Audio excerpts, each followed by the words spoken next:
Hey Kurt, it's Daniel here. I thought I'll just send you a little update as to the progress on 203 and just sort of like, because I think today I spent some time looking over the very large and broad conceptual details. I just thought I'll send you this video to sort of get your thoughts on it. So while looking for the sort of extruded rectangles and looking at the cost, I realized that actually extruded aluminum square tubes are much cheaper, almost a fraction of the price. Like you can see here, 2 feet of sort of 6x6 aluminum square tube only costs $30 as opposed to like $150 for a rectangular equivalent. So I actually just redesigned most of the project to be in a square form rather than a rectangle. It actually has a lot of benefits, especially in the sort of symmetry and I mean, not to mention material costs and availability. So yeah, so I actually made like a little mock-up of how all of these processes would actually meld in with the pump and how it would go about. So the first thing is that now it's all a sort of square based design. So this is a 6x6 aluminum square tube. This is a 4x4 aluminum square tube. And after a bit of consultation with Brian and the other TAs, I think the threaded screw idea, it wasn't very popular with them.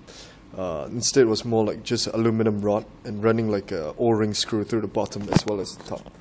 So how it sort of goes on is in this format. So it's sort of like the top just sits on and goes on top of the aluminum rods.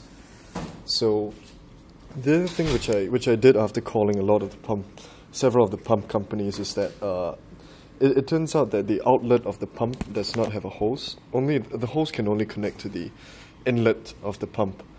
So it does seem that I'll have to put the pump on the top of the, what do you call it? On the top of the fountain, rather than run it through the copper tubing like you advised.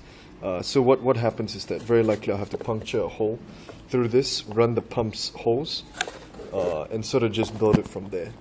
Another thing which we talked about was also using push-on hose fittings to sort of waterproof the pump to the bottom as well as the top. So I think those are several changes that I'm making, and I'll be doing up the CAD drawings. I'll redoing the CAD drawings as well as the sort of operation sequence by tonight, and I'll send it to you. Yeah. All right. Thanks, man. Oh, and the last thing is sort of for the bottom.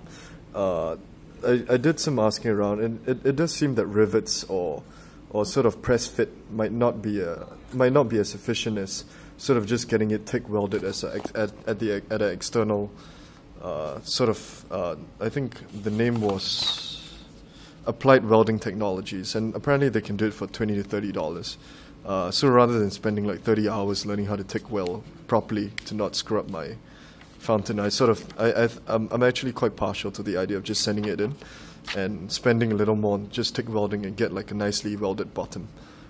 So yeah.